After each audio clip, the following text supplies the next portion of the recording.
너무 희망을 주시는데요? 희망을 갖고 살아야죠.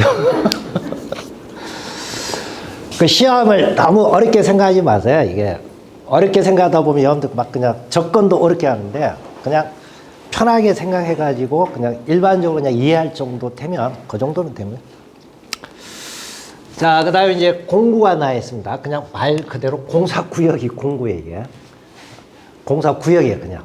주택 건설하는 공사구역인데, 옛날에는 만약에 이제 아파트, 건설과 관련해서 만약에 1,000세대를 건설한다고 사업 계획 승인을 받으면 공사 이제 해야 될 거 아니에요. 그래서 이때는 옛날에는 한 번에 일괄 해가지고 공사 착수를 했어요. 그래서 뭐 1,000세대로 해서 사업 계획 승인 받으면 공사도 1,000세대 짓는 걸로 해서 공사를 했어요. 그런데 이제 경기 좋을 때는 별 문제가 없는데 지금은 이게 미분양이 많이 생기다 보니까 건설사 입장에서는 사업계획 승인은 1,000세대로 받았는데 공사는 1,000세대를 한꺼번에 짓는 게 아니고 나눠서 짓는 거예요. 그래서 이제 지금 대지를 뭐 1만 제곱미터로 해가지고 1만 제곱미터 넘쳤나? 한 10만 제곱미터 이제 여기 대지에다가 1,000세대를 짓긴 짓는데 공사를 나눠가지고 109, 209 이렇게 나눠서 착수 시기를 따로따로 하는 거예요. 얘 먼저 착수하고 나중에 이제 먼저 착수 500세대 먼저 공사 들어가고 나중에 209는 뭐 2년 뒤나 3년 뒤나 공사를 또 한다는 얘기예요. 그러니까 원래는 10만 제곱미터로 해가지고 1,000세대로 해서 사업계획 승인 받는데 한꺼번에 다 공사하는 게 아니고 공사구역을 나눠서 착수를 달리하는 거예요. 그래서 짓다가 보면 2년 지나면 또 뭐 주택 경기가 좋아져가지고 또 다 분양이 될 수도 있고. 그래서 분양을 공사 착수를 따로따로 하고 분양도 이제 나눠서 한다는 이야기야. 그래서 그런 목적으로 해서 이제 만든 게 뭐냐? 공구예요, 공구. 그래서 이제 공구 보면 그게 이제 이번 공구별 세대수는 이제 몇 세대 이상으로 공사해야 되냐? 300세대 이상으로 공사를 하고, 그 다음에 이제 다른 공사구역하고 이제 구별되기 위해서 뭐 도로나 이런 시설로 해서 이제 경계가 나눠져야 됩니다. 그래서 뭐 경계 나눌 때는 폭 6m 이상, 너비 6m 이상의 경계를 이제 설정해야 된다. 그런 의미. 자, 그 다음에 이제 공공택지가 나와 있습니다.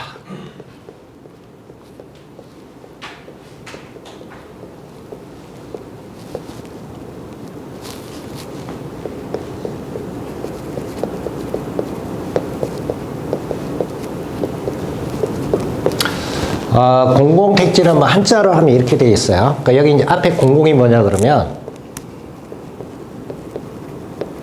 택지를 조성할 때 공공사업 목적으로 해서 택지를 조성한 경우 이때 이제 택지를 뭐라 그러냐 공공택지. 그러니까 여기 이제 공공사업이다 이렇게 되어 있는데 주로 뭐 법률에 의해서 이제 시행되는 사업입니다. 그래서 뭐 택지개발 사업이나 이와 같은 사업이 대부분 뭐에 해당되냐? 공공사업이야. 그럼 이 공공사업은 특성이 뭐냐 그러면 택지를 이제 개발할 때 수용 사용 방식에 의해서 얘네들은 개발하는 거예요. 법률에 근거해 가지고 그래서 강제로 소유권 취득을 하는 그와 같은 이제 공공사업 시행 방식은 수용 사용 방식에서 하는 거예요. 그래서 수용 사용 했으니까 택지 조성할 때 이거는 조성과 관련해서 가격이 어떻게 되냐? 일반 민간 택지 매입한 것보다는 뭐야? 가격을 낮게 해서 이제 택지를 조성하는. 그래서 공공택지와 관련해서는 공공사업, 즉 수용사용 방식에 의해서 토지를 개발합니다. 그래서 가격이 어떻게 되냐? 낮으니까 분양 가격도 어떻게 하겠어요? 낮죠? 그래서 공공택지에 공공택지 공급받아서 주택을 건설하게 되면 얘네들은 여기 들어가는 거예요. 분양가 상한제 적용 대상에 들어가는 거예요. 그래서 공공택지를 공급받아서 주택이 건설이 되면 얘는 뭐가 적용이 되냐? 분양가 상한제가 적용이 돼요. 분양가 상한제가 적용이 되면 또 일정 기간 전매가 또 제한이 돼요. 그래서 얘가 이제 시험 문제 종종 한 번씩 이제 물어봅니다. 그래서 거기에 보면 이제 공공사업에 의해서 개발, 조성되는 공동주택이 건설되는 용지 이렇게 되어 있는데, 공공사업의 이제 특성이 이거예요. 수용 사용 방식에서 사업을 시행한다니. 그래서 이건 이제 택지비 조성하게 되면 가격이 이제 낮게 조성되기 때문에 주택법상 분양가 상한제 적용 대상에 들어갑니다. 그건 이제 나중에 뒤에 따로 이제 봐요. 그래서 공공택지는 그냥 공공사업 이렇게 놓으면 이것만 조심하시면 돼요. 사업 방식이 뭘로 하냐? 수용 사용 방식에서 사업을 시행한다. 자, 그 다음에 이제 리모델링이 나와 있습니다.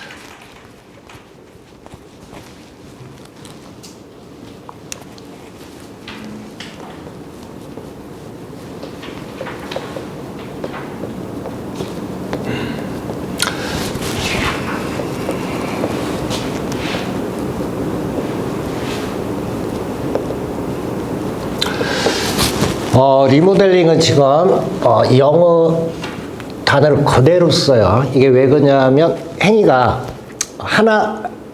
딱 하나로 특정된 게 아니고 행위가 두 개가 들어가 있어요. 그래서 얘는 그냥 영어로 써요.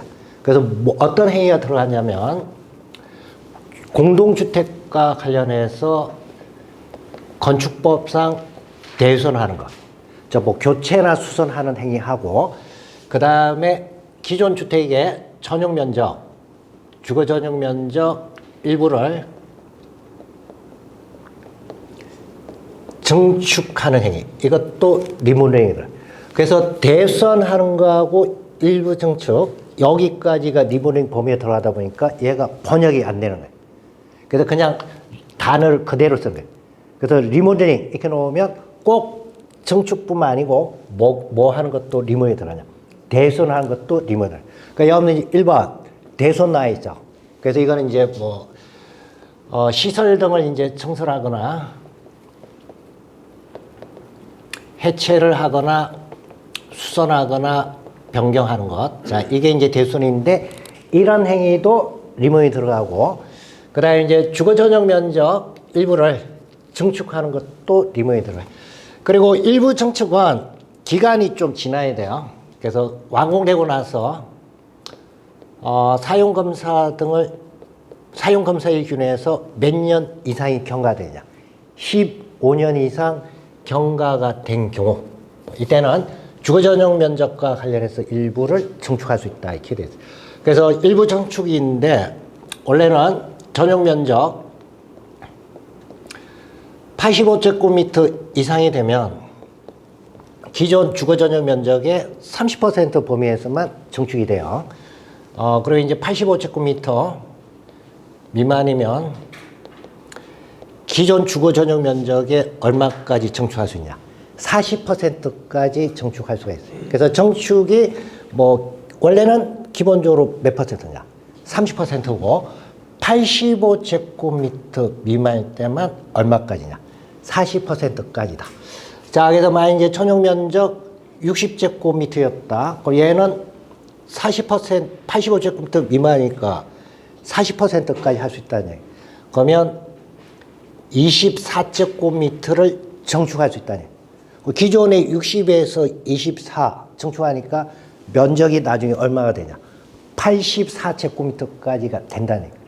84까지. 자, 그래서 기준은 이제 이렇게 되는데, 지금 면적이 24제곱미터 늘어나니까 얘도 돈이 들어갈 거 아니에요. 돈이 들어가는데 돈 들어가는 걸 일부러 이제 세이브 시켜주기 위해서 리모델링 하면서 세대 수를 또 증가를 시킬 수 있는 게 가능해요. 그래서 만약 이제 기존에 1000세대, 단지 1000세대다. 그럼 얘가 리모델링 하게 되면 전체 세대 수의 15% 범위에서 세대 수를 증가를 할 수가 있어요. 그러니까 150세대를 추가로 증축을 할 수 있다는 얘기예요. 자, 그럼 이제 150세대가 새로 늘어나니까 단지 안에 빈 땅이 있으면 거기에다 한 동 지으면 돼요. 근데 그럴 리는 거의 없다는 얘기예요. 주택단지 안에 보통 기존 15층 이렇게 들어간 아파트 단지 같은 경우에는 빈 공간이 없습니다, 이게. 그러니까 결국은 해결 방안으로 뭘 내놨냐. 위로 올릴 수 있도록. 그게 수직 정축이에요. 그래서 기존에 15층이었으면 3개층까지 위로 올릴 수가 있고, 만약 이제 15층 미만, 즉 14층 이하면 2개층까지만 정축을 할 수 있다. 그러니까 여러분들이 그게 보면 일부 정축 리모델링 나오고, 그 다음에 기존 세대수 정축 나오고, 그 다음에 수직 정축형 리모델링 이렇게 나와요. 그러니까 여기는 이제 숫자가 이렇게 쭉 있습니다. 그러니까 시험 출제가 되면 주로 이런 거 숫자 물어요. 숫자. 근데 15층 이상이면 3개층이고 14층 이하면 2개층까지만 할 수 있다 이렇게 돼 있어요. 좀 이상하죠?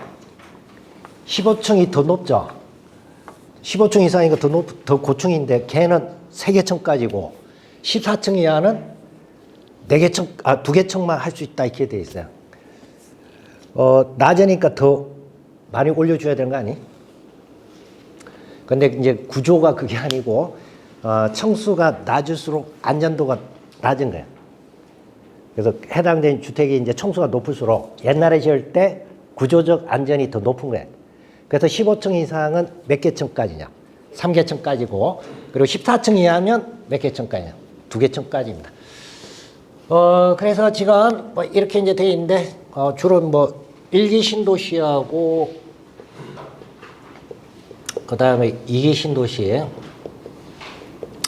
이런 지역이 주로 지금 여기 뭐 리모델링 여기 이제 대상에 들어갈 보통 뭐 지금 분당 그 다음에 평촌 뭐 일산 이런 지역이 지금 일기 신도시 여기 들어왔는데 얘네들 벌써 지을 때 한 뭐 20층 15층 이렇게 지은 거예요. 그러니까 얘네들 재건축을 못해요.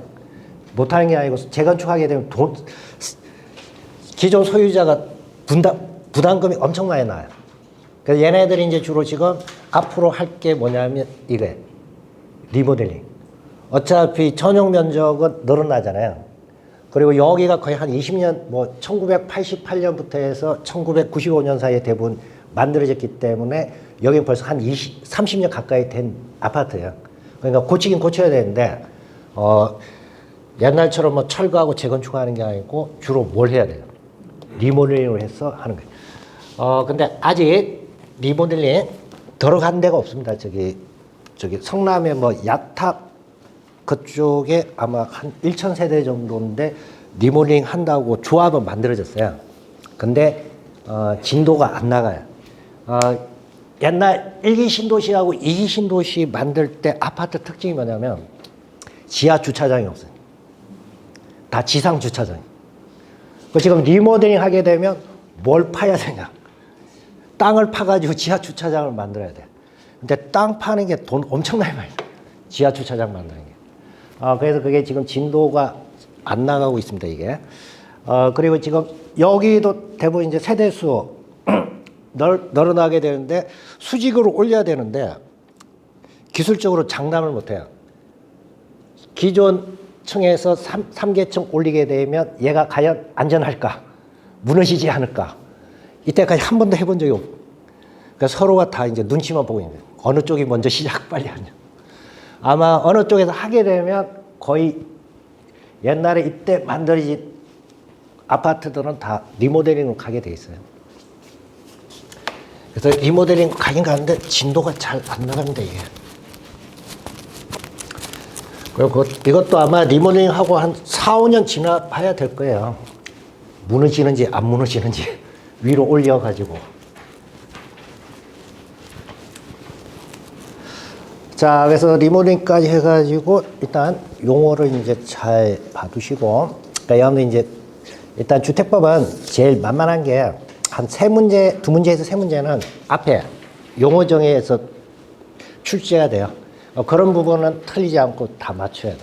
그래서 앞부분 이제 잘 하시고, 그 다음에 이제 주택 건설 사업자 나와 있습니다. 그래서 아까 건축법에서는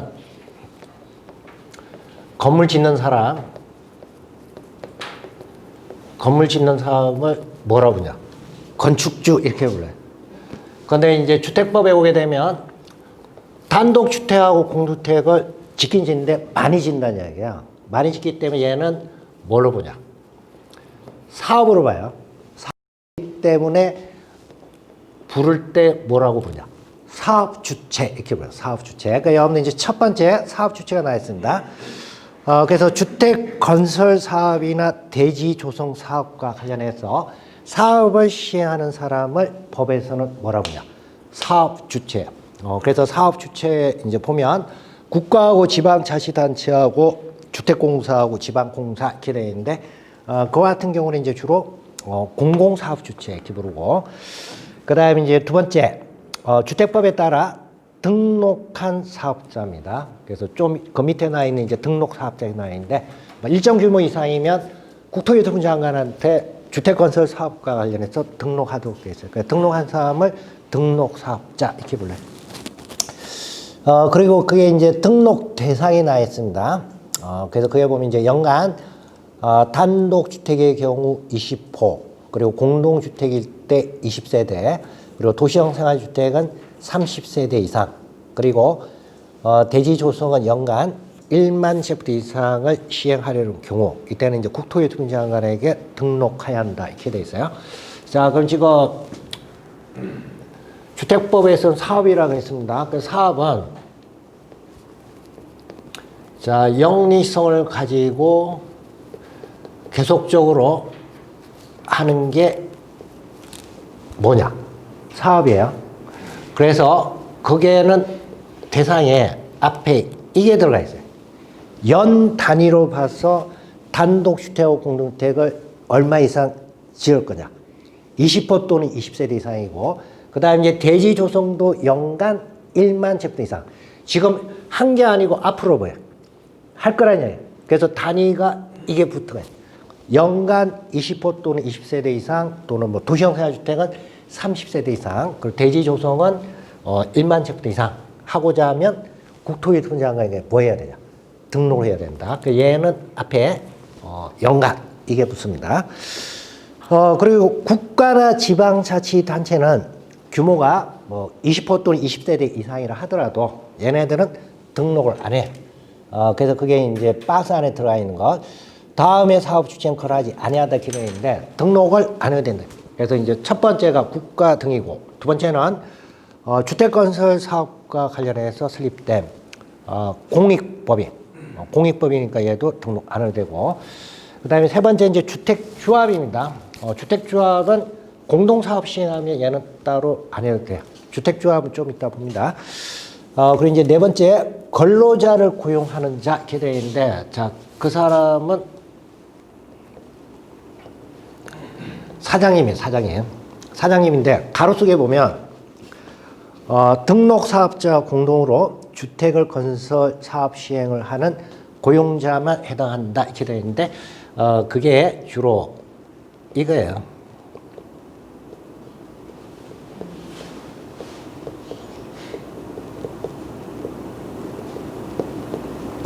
지금 공장 사장님이 사원주택이나 근로자 주택을 지금 지으려고 한다.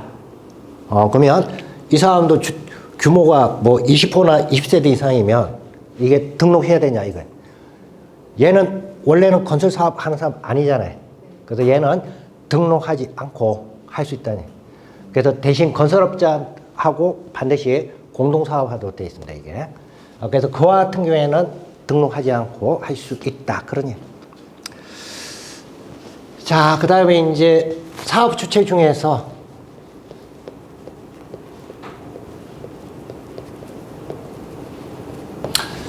주택조합이라는 게 있습니다. 여기 이제 조합 이렇게 나와 있는데, 조합은 사람의 이제 모임, 단체를 표현할 때 뭐라고 하냐? 조합 이렇게 표현해요. 뭐 농업협동조합 이런 게 있죠. 수사하는 협동조합. 그 농업협동조합은 원래 농업에 종사하는 사람들이 모여서 결성한 단체가 뭐냐? 농업협동조합이고, 뭐 수사하는 협동조합은 수산업에 종사하는 사람이고, 여기는 지금 주택조합이죠. 그래서 여기는 주택을 얻기 위해서 사람들이 모였다. 그러면 그걸 뭐라고 하냐? 주택조합이에요. 근데 모이는 게 같은 지역에 거주하고 있는 사람들이 주택을 마련하기 위해서, 즉 주택을 구하기 위해서 만약에 설립하게 되면 얘를 뭐라고 부르냐? 지역주택조합 이렇게 불러요. 자, 그래서 서울 거주하고 있는 사람, 그 다음에 인천광역시에서 거주하는 사람, 경기도에 거주하는 사람, 자, 이런 지역에 거주하는 사람들을 모아서 돈을 걷어가지고 주택을 지으려고 조합을 만들었다. 그러면 이때는 뭐가 되냐? 지역주택조합이 돼요. 그래서 서울, 인천, 경기도니까 수도권에 거주하고 있는 사람들이 모여서 주택을 건설하기 위해서 설립했다. 그러면 이게 뭐가 되냐? 지역주택조합이고, 그 다음에 이제 같은 직장에 근무한 사람들이 주택을 마련하기 위해서 만약에 설립한다. 그러면 이게 뭐가 되냐? 직장주택조합. 그래서 주로 뭐 공무원이라든지 이런 사람들이 이제 주로 하는 거야. 뭐 여러분도 가끔 가다 보면 뭐 공무원 아파트 이런 거 있죠. 그러면 그게 행정안전부 소속의 공무원들이 주택 마련하기 위해서 자기들이 이제 만든 거예요. 그런 게 이제 이게 뭐냐? 직장주택조합이고, 그 다음에 이제 좀 전에 봤던 리모델링, 공동주택과 관련해서 리모델링 하기 위해서 설립이 되는 조합이 리모델링 주택조합이 돼요. 그래서 주택조합은 종류가 몇 개냐? 세 개. 그리고 이제 이와 같은 이제 조합 설립은 시장, 군수, 구청장으로부터 인가를 받도록 되어 있습니다. 그리고 이제 인가 받을 때 지역하고 직장주택조합은 땅을 사가지고 거기에다가 조합원으로부터 조합비 받아가지고 주택을 건설하는 거예요. 그러면 주택을 건설하려면 일단 주택 건설할 땅이 있어야 될 거 아니에요. 그래서 이때는 인가 신청할 때 주택 건설할 대지를 확보했다는 걸 입증을 해야 돼요. 입증. 그래서 인가 신청할 때는 주택 건설할 대지와 관련해서 사용 권원을 80% 이상 확보를 해야 되고, 특히 그 사용 권원 중에서 소유권을 15% 이상 확보를 해야 뭘 팔 수 있냐? 인가를 팔 수가 있습니다. 직장주택조합은 별로 사고가 안 터져요. 왜 그러냐면 뭐 자기들 다 같은 회사나 뭐 공무원 이런 신분인데, 지역주택조합은 거의 사기예요. 조합원 모집한다고 쫙 광고해가지고 뭐 조합원비 쫙 받았다가 갑자기 어느 날 잠수 타면 계약금하고 이게 중도금이 날아간다니. 그래서 인가 신청할 단계 이미 주택 건설할 대지를 뭘 해야 되냐? 확보해야 되는데, 이게 이제 표현이 이렇게 나와 있습니다. 사용권은. 사용권은 대상 대지를 이제 사용할 수 있는 권리예요. 그러면 여기는 소유권도 당연히 들어가요. 근데 여러분이 이제 일반적으로 나중에 이제 중개하실 때, 토지 매매 계약이 체결되면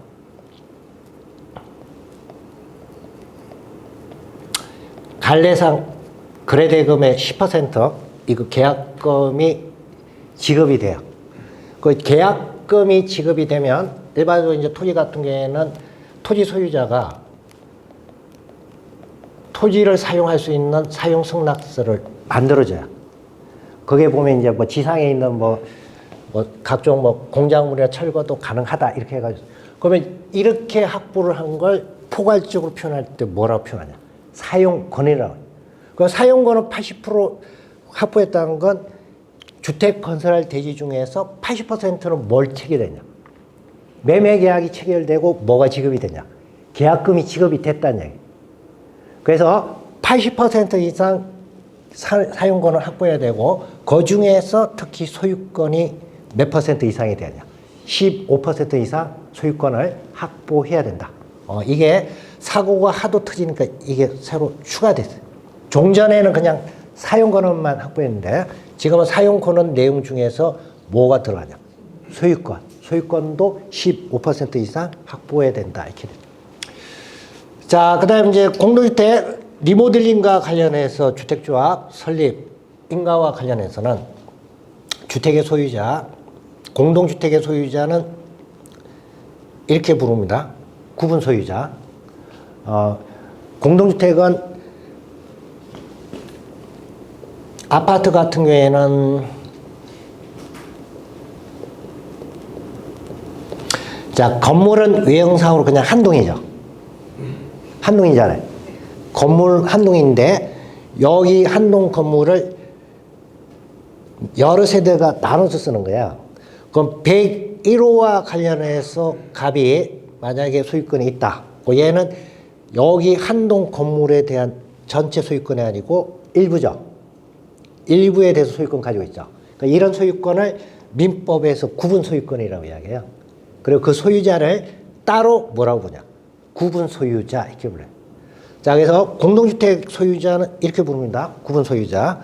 그래서 리모니 주택조합은 공동주택의 구분 소유자 머리 숫자하고 어결권 이게 들어가요. 그래서 단지 전체를 리모닝 할 때는 단지 전체 구분 소유자의 3분의 2 그리고 각 동별 구분 소유자의 과반수에 이제 결의가 있어야 되고 특정 동만 리모닝 할 때는 뭐 3분의 2 이상 결의가 있어야 된다 이렇게. 자, 그래서 뭐 결의 요건 그 정도만 좀 이해를 해두시면 돼요. 자, 그래서 일단 뭐 처음 하실 때는 그 주택조합 이렇게 놓으면 종류가 몇 개 있냐? 3개. 지역주택조합, 직장주택조합, 리모닝 주택조합 3개고. 그리고 여기 이제 2개는 설립인가 받기 위해서 뭘 확보해야 되냐? 대지 확보해야 되고, 그 대지 확보하는 기준이 사용권을 균형하게 되면 80% 이상이고, 소유권 균형하게 되면 15% 이상. 이거 2개를 다 갖춰야 돼요. 그 다음에 리모닝 주택조합은 이제 구분 소유자, 즉, 아파트 소유자의 이제 동의가 있어야 됩니다. 그걸 이제 결의 이렇게 이제 표현해요. 결의 이렇게 되어 있는데, 단지 전체 리모닝 할 때는 단지 전체 구분 소유자 3분의 2 이상, 그리고 각 동별 뭐 구분 소유자의 과반수, 그리고 특정 동만 이제 리모닝 할 때는 각각 뭐 3분의 2 이상 그게 들어가요. 자, 그래서 그거 봐두시고, 그 다음에 이제 사업계획 승인 나와 있습니다.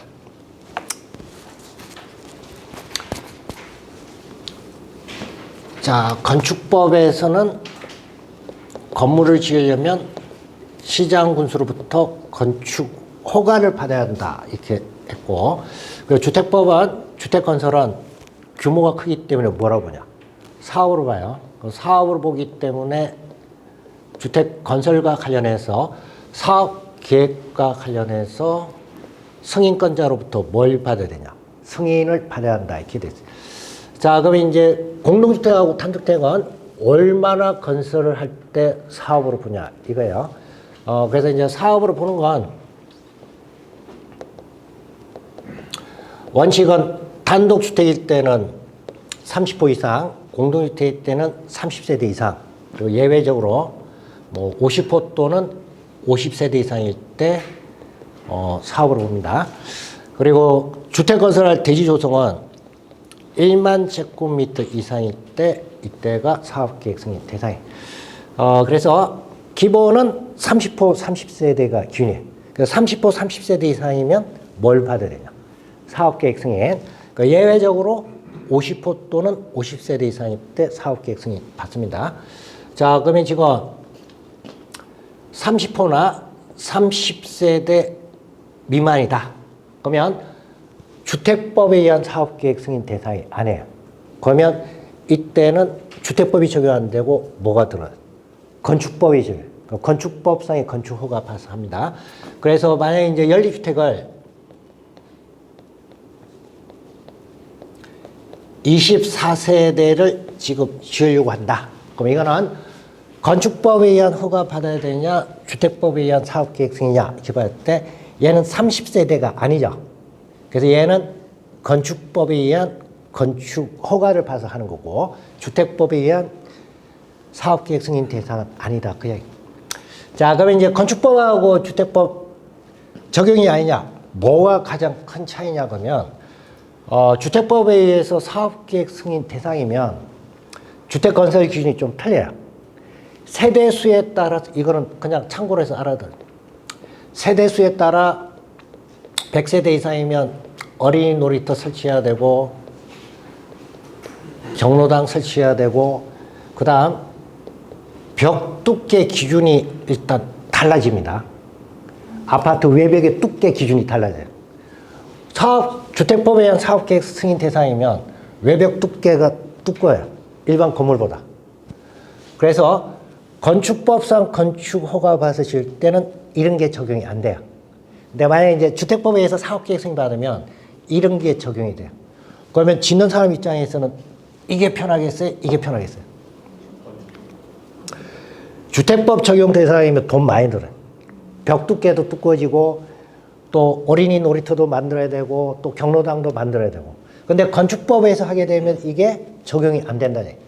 그래서 일반적으로 집 장사하는 사람들이 세대수가 대부분 이걸로 해요. 다하구나 다세대는. 한 24세대만 딱 짓지 돈 되는데 그러면 뭐 한 60세대 안 짓고 꼭 이렇게 짓는다는 얘기예요. 그래서 이거는 주택법 적용 안 받으려고 이렇게 하는 거예요. 24대 정도 딱. 그러면 굳이 어린이 놀이터 필요 없고 경로당 이런 거 안 지어도 된다는 거예요. 근데 주택법에 의해서 사업계획 승인 받으면 이런 게 이제 적용되는 거예요.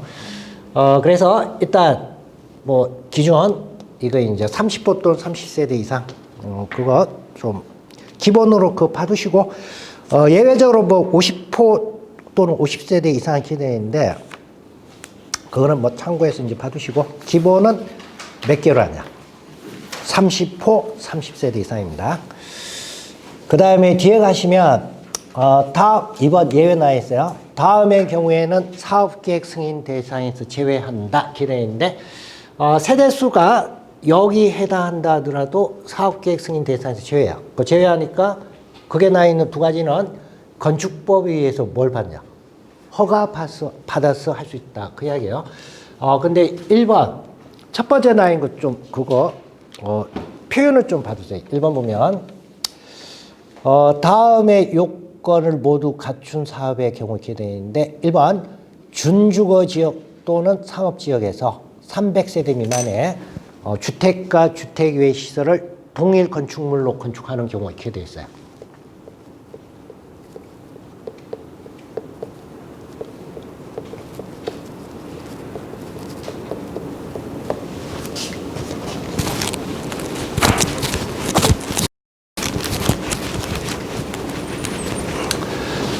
주택하고 주택외 시설을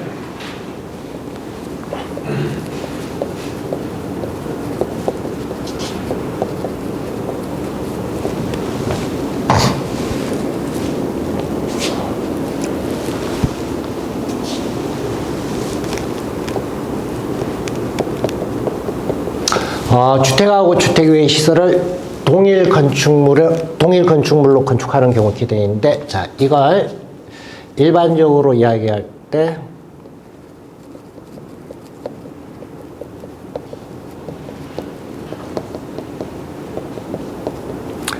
주상복합 건축물을 의미해요.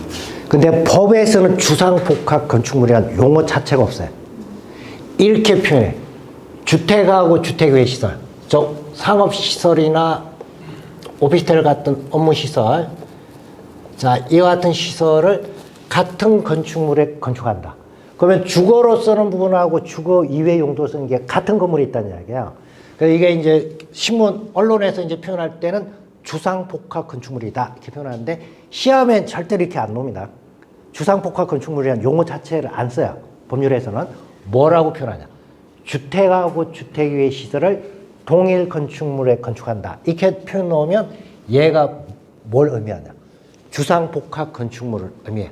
자, 그러면 이와 같이 이제 주상복합 건축물로 해서 건축을 하는데, 자, 얘를 준주거 지역이나 상업 지역에서 건축을 하는 경우입니다. 자, 그럼 이제 준주거 지역하고 상업 지역은 건폐율하고 용적률이 일반 다른 용도 지역보다 높은 지역이에요.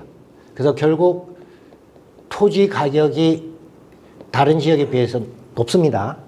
그러면 여기 지금 준주거 지역에 주상복합으로 건축하는데 어린이 놀이터 설치해라, 경로당 설치하라. 그러면 사업하는 사람 입장에서 짓겠어요, 안 짓겠어요? 아파트를. 안 짓는다는 이야기예요.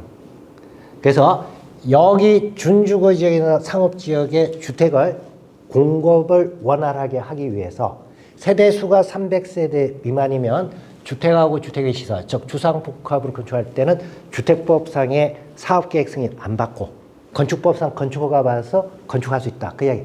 그 건축법 적용이니까 어린이 놀이터나 경로당 이런 걸 뭐야? 설치를 안 해도 된다니.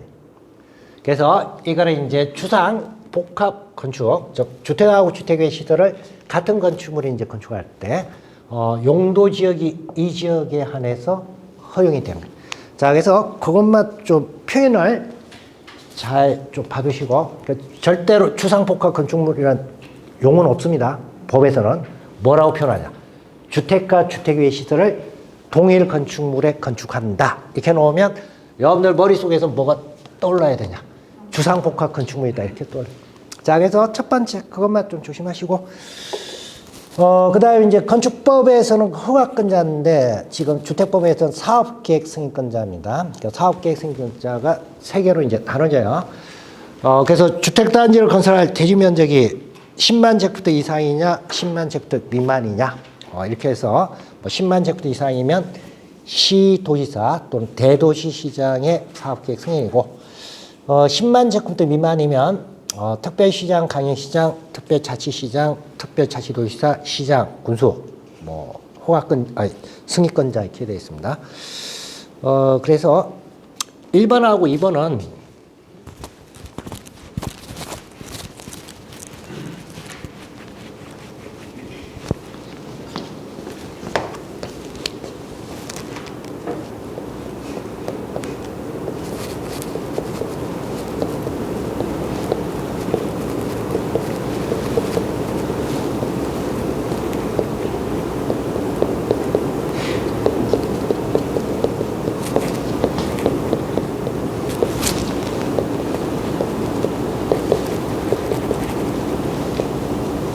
자, 뭐가 차이냐면, 여기 지금 시, 도지사 이렇게 나와 있으면 이거는 광역지방자치단체장을 의미해요. 그래서 특별시장, 광역시장, 특별자치시장, 특별자치도지사, 그리고 도지사. 여기 이제 5개의 광역지방자치단체장을 줄여서 표현하면 뭐가 되냐? 시도지사가 돼요.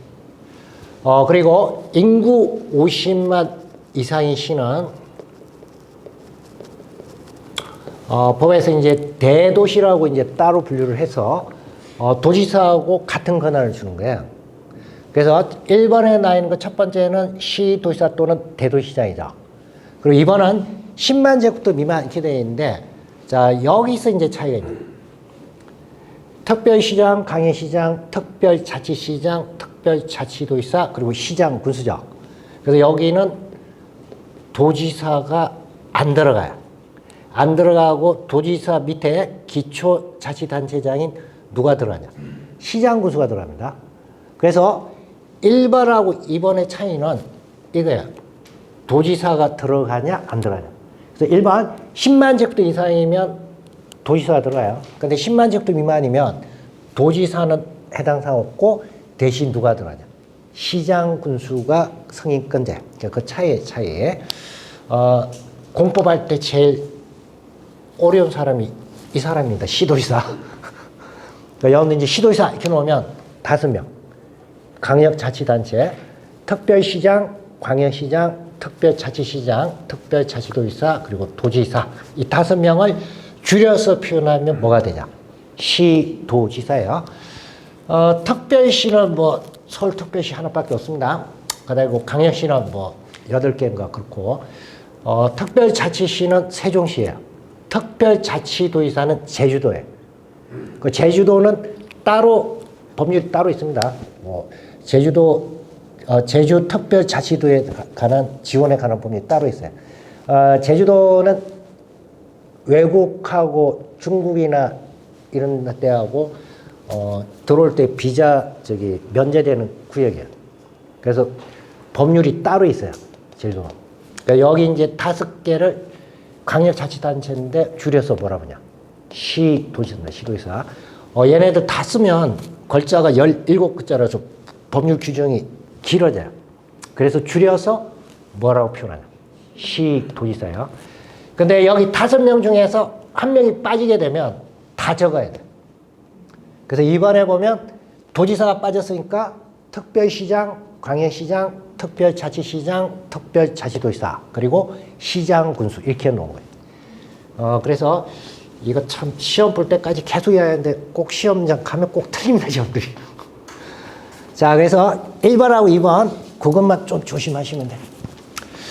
그 다음에 세 번째는 이제 국토교통부 장관 승인 대상인데, 그건 뭐 4개입니다, 4개. 4개인데, 그건 뭐 나중에 일단 푸시고, 일단 이거 잘 구분하셔야 돼요, 이게. 도지사가 들어가느냐, 안 들어가냐. 여기에 따라서 이제 표현이 틀려요. 도지사까지 들어가서 5명 다 표현하면 뭐라 표현하냐. 시도지사하고, 도지사가 빠지게 되면 4명 다 적어줘야 돼. 특별시장, 광역시장, 특별자치시장, 특별자치도지사. 그러니까 도지사가 빠졌으니까 그거 권한은 또 그 밑에 있는 누가 가져가냐. 시장, 군수가 권한 가져. 우리나라 하여튼 뭐 만들면 굉장히 복잡하게 만들어가지고 이번에 아마 내년부터는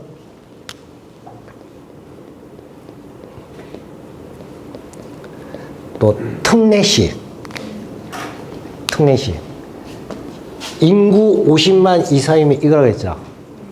대도시인데 이거 50만 중에서 100만 이상이 되면 특례시. 여기 지금 수원, 용인, 그 다음에 어디야?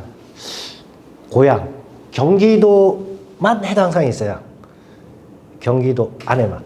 그러니까 이거는 뭐 저기 거의 여기 광역자치단체 지원 받는 만큼 그 지방세 교부해주기 위해서 따로 뭐 특례시라고 해서 따로 만들었어요. 그래서 뭐 수원시, 용인시 이런 데 보면 뭐 특례시 지정 환영합니다 이렇게 해가지고 뭐 플랜카드 붙어 있잖아요. 환영할지는 모르겠는데 시험 공부하는 사람 있잖아요. 돌아버리죠. 얘가 또 여기 툭 들어가면 또 엄청 길어집니다. 자, 그래서 사업계획 승인권자 해서 끝까지 좀 보시고 잠시 쉬고 그 다음 보겠습니다.